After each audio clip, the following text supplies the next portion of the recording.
Rockstar Real Estate Agents. My name is Tiffany Fortenberry and I'm one of the owners at Prestige Title of Brevard. We're proud to be the sponsor of the Rockstar Real Estate Series for the second year in a row. As a family-owned and operated business, we are dedicated to providing service you can trust through every aspect of your transaction. We thank you for your business over the last 16 years and we look forward to continuing to serve our Brevard County Realtors.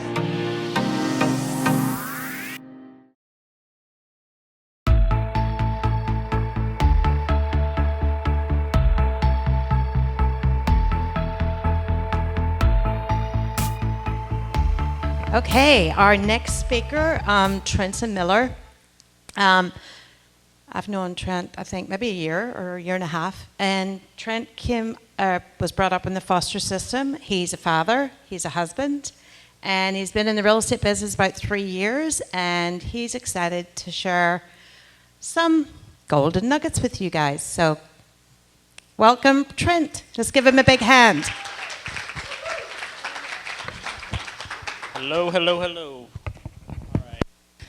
All right, everybody. My name is Trent Miller, and yes, I am, thank you, Pat, for that introduction, a father, a husband, proud Christian. I'm going to give you guys, essentially, I have a testimony, and that's kind of where I'm going to share what has worked for me. I'm going to share a little bit about my background, where I came from, and then how I got to where I am today. A lot of you know me really probably off social media, more off Facebook or Instagram. I'm not a TikToker, but you know I'm a firm believer in social media. But I'll tell you a little bit about me. So I'm approaching my 3rd year in the industry. I believe I got my license like August 31st or September 1st of 2021. I got some numbers up at the top right corner there. You know, my first year was around 4 million. Second year, I completed almost, what was it, 8? Yeah, and then currently we're sitting around $4 million between what's pending and closed. I got my beautiful wife and 2 kids up there in that picture. And I've been really blessed to, in my short 3 years, be recognized as one of the top 300 agents in the county, get featured in a couple magazines. I think I've seen the good, the bad, and the in-between here in Brevard as far as real estate goes, and my plan going forward is to lead from the front. So, also was an Army veteran, and I was in foster care previously. Little timeline that I have here for you is I'm 28, so in 2014 is when I graduated high school. Went into the Army right after that, being in foster care here in Brevard. Once you hit 18, figure it out. So fortunately, I was able to, I've always been a leader, I've always had a lot of entrepreneurial spirit. And, you know, even in foster care, I had received awards for foster care, Youth of the Year awards, and led summer camps and that type of stuff. And whenever I graduated, the only thing I could really think of doing was going into the Army because I needed somewhere to go. So I joined the Army, went through basic training in AIT, and unfortunately about a year and a half in, I was in airborne school and I ended up injuring my left knee. So that hit me completely off guard. Thought I was going to be, you know, retire general of the world or something. But yeah, so God had different plans for me, and fortunately I was able to, you know, age out of foster care. By doing that, I was able to, they paid for my college, so I was able to obtain a bachelor's degree in business management. Graduated at Eastern Florida here in 2020, and pretty much have worked in sales ever since then. I have 8 years of experience running T-Mobile stores all up and down Brevard's coast, from Titusville to all the way down to Vero Beach. I had literally just applied for a basic sales job, and that kind of taught me everything I know about communicating, customer service, you know, and really just doing whatever it takes to get the job done. Toward the end of my career there, I had 14 stores and probably 200 or 300 employees that I was constantly working with. So business is nothing that I am foreign to. My last elective in college was taught by Jason Bucci over at Century 21. He was teaching the real estate elective course, and essentially that's my last elective I needed to graduate. That got me the pre-licensing certificate. Really didn't have any interest in real estate prior to that. And yeah, after attempting the test a couple times, I passed, and just like everyone in this room, we thought we would get our license, and I'm set for life. Leads are gonna be rolling in. I ain't gotta do anything. You know, I've everyone's buying and selling real estate, so if I just bring my, skills to the workplace, I'm going to be successful. And that hit me pretty hard in the beginning because that's not the case, as you all can relate. So that got me into real estate. And I've been as everyone can, I'm sure, observe. And, something I have to put out here before I go any further, too, is perception and reality are two different things. A lot of you guys, once again, know me from social media, and the perception that social media gives, unfortunately, is that everything is just fantastic, right? We're closing deals every day. We're out here doing the family stuff. Marriage is good. Work is good. Everything's great. But the truth is none of that's true, right? There are times where I fight with my wife. There are times where I'm struggling as a father. There's times where showings don't go well or I lose a listing appointment. But I think how you recover from that, the perception and the reality that you kind of, I have to, even my wife sometimes, I'll come home and maybe let's say I have a bad day and I'm in a bad mood when I come home that day. Well, social media has, you closed 2 houses and I'm like, yeah, but that's not real life. That's marketing. So I wanted to point that out, and I am a very transparent and open book. So if anybody has anything that they'd like to discuss, I'm definitely I'm still new in this industry. I'm, like I said, not even 3 years in. The things that I'm doing are working, which is great, but there's always room to grow, and we're all dealing with the same stuff, no matter the perception we want to put out. So, little overview of what I am going to talk about today. Now that I'm able to stand on this stage, I remember a year ago I had met with Mitch and attended sitting in one of these seats, and was a panelist on. I think it was cold calling is what we had spoken about back then, and it's awesome to be up here in front of you guys, just kind of, like I say, giving you gems. There are notepads provided by the venue here, so if you are somebody that hears something good, take a note, because you're going to walk out of here with so much information that you're probably not going to remember it all, and note takers are money makers, so if you're trying to, do something good here, take the gems that work for you and apply them. I had a couple questions that I actually wanted to start off with that I forgot because they're at the top of my page, but can anybody tell me how many square feet are in an acre?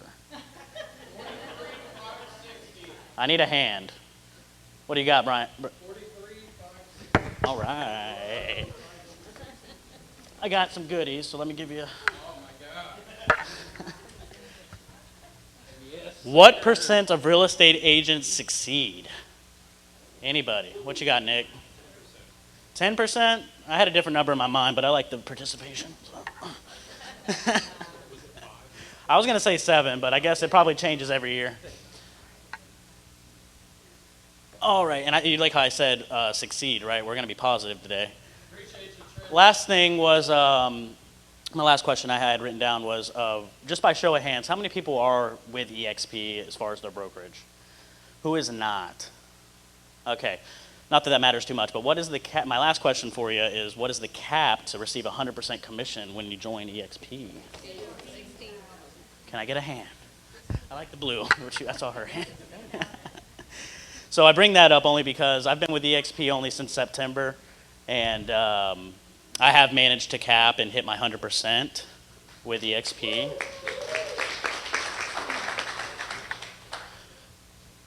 And all the information that I'm going to, oh, I lost my clicker. All the information I'm going to share with you is how I got there. So the first thing I'm going to give you guys is what is called a tech stack. So as Mitch had mentioned, when I first joined EXP, some of the first tips he gave me were that, hey, do you have a business plan or are you running a crappy job? And sure enough, I had a crappy job. So I made a business plan, and part of that was, what are your systems? Essentially, your tech stack is your systems. So after masterminding with plenty of people that are doing, say, 20 million, 40 million in gross sales, which is where I'm trying to get to, these are the tech stack that I personally use.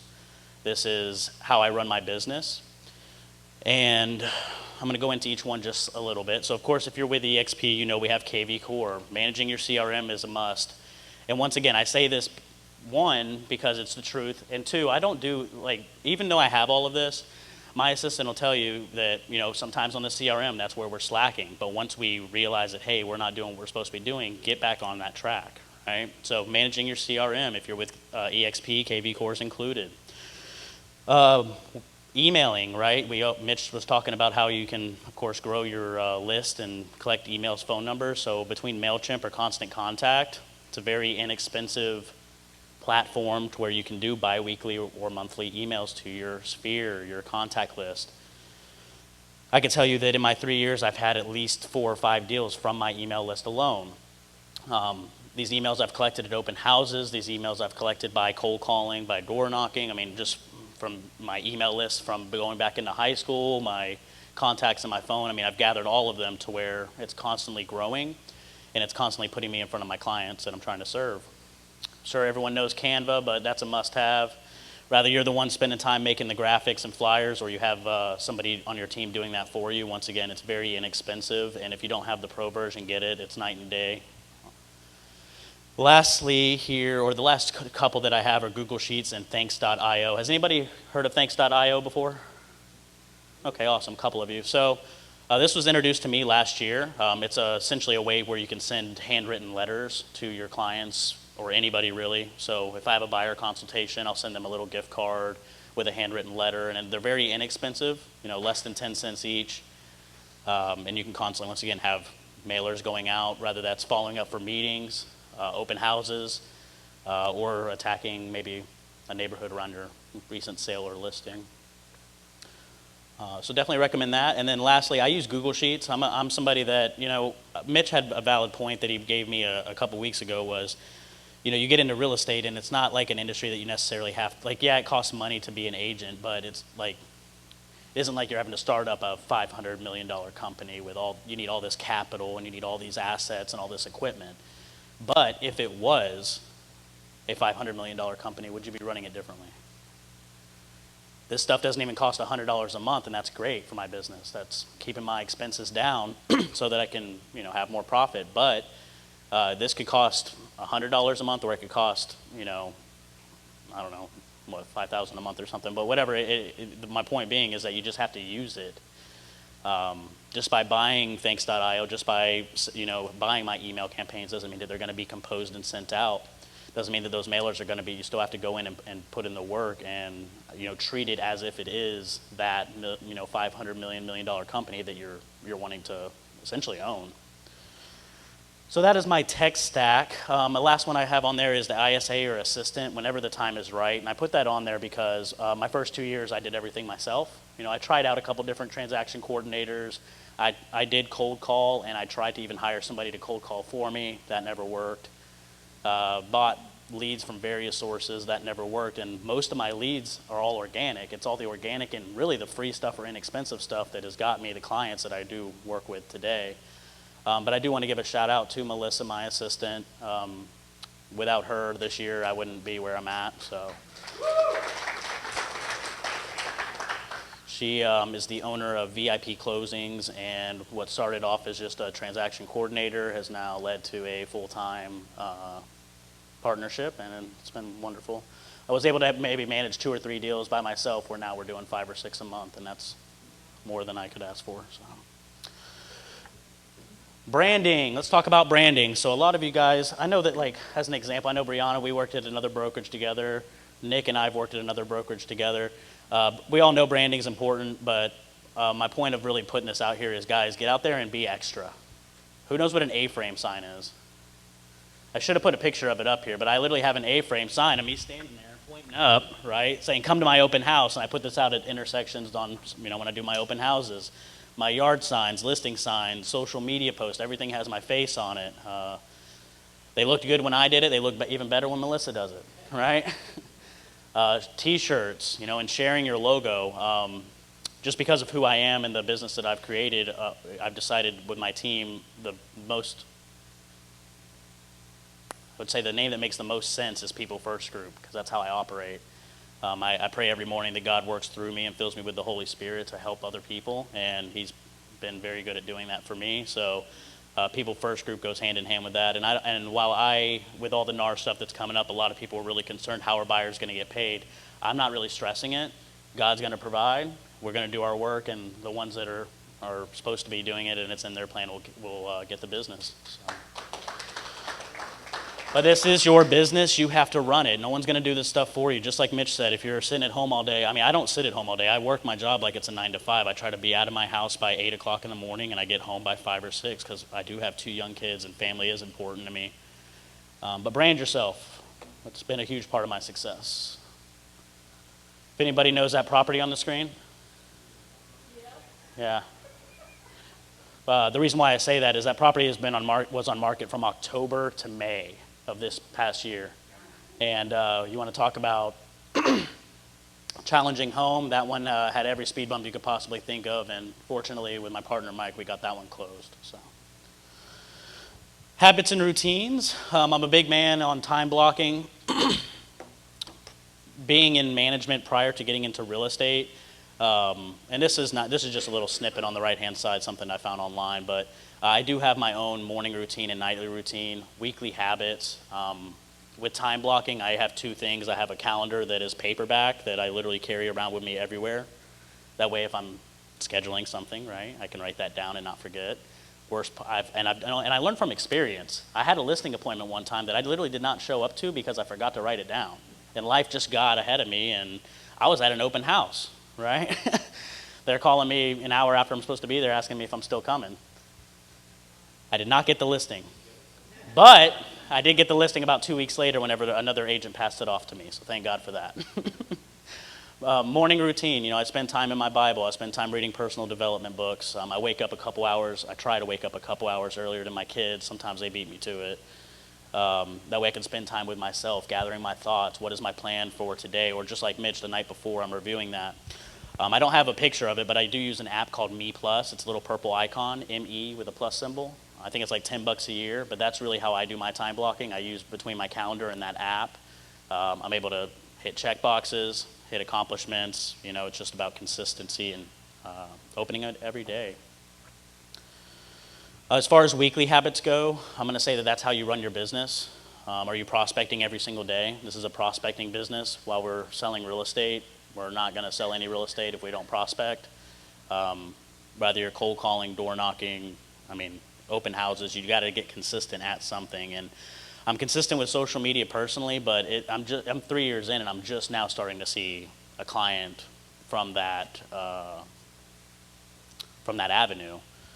It takes time. It took a long. Even now the leads that are coming in from that still are not top tier. So, but rather it's posting on social media 4 times a week, doing an open house every week. My first year in real estate, I did 52 open houses. For anyone that knows how many weeks are in a year, that's almost one a week for your first year.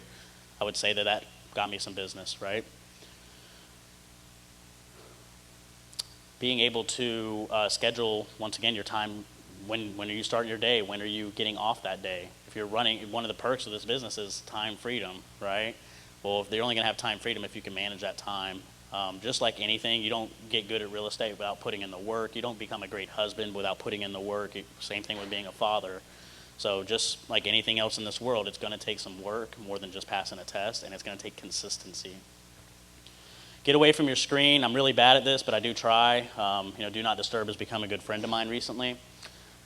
Spending that time with my family, usually from 6 o'clock to 9 o'clock when I'm at home with the kids doing dinner, bath time. I have a 4-year-old daughter and a 1-year-old son. My wife and I have been married. Her name's Holly. She was going to be here today, but she has to be with the kiddos. We've been married about 3 years, and I can tell you it's night and day difference from working 80 hours a week at T-Mobile to being able to run this business the way I need to where I can be home at 5 or 6 o'clock at night. That is such a blessing. At T-Mobile, we worked 8 to 8. Well, I don't know if you guys know about infants, but 8 o'clock they're out, right? So I did not see my daughter the first year she was born, and that's probably a big why of mine, is being able to spend time with my family. And now on my, my annual goals, some of my major key points are trips with them, experiences with them, and like I said, making sure I get off early enough to see them every single day, because that's what they deserve. They don't deserve a father that's going to be working all the time. And if you're self-employed and still working all the time, it's like, what are you doing this for? Personal development and family, just kind of touched on that. But you got to do what makes you happy. I'm 28 and I have an old soul. I'm usually one of the youngest people in the room wherever I go. So it's always nice to be in a room full of people that are my age. Something that I've learned is that this is a journey and not a destination. right? I have served money, I've served materials, and I've served God, and I'll choose God every day because that's where my family is happiest. My marriage has never been better. My relationship with my kids has never been better. My business has never been better. But taking the time to put in the work to make sure that you can do those things is super important too.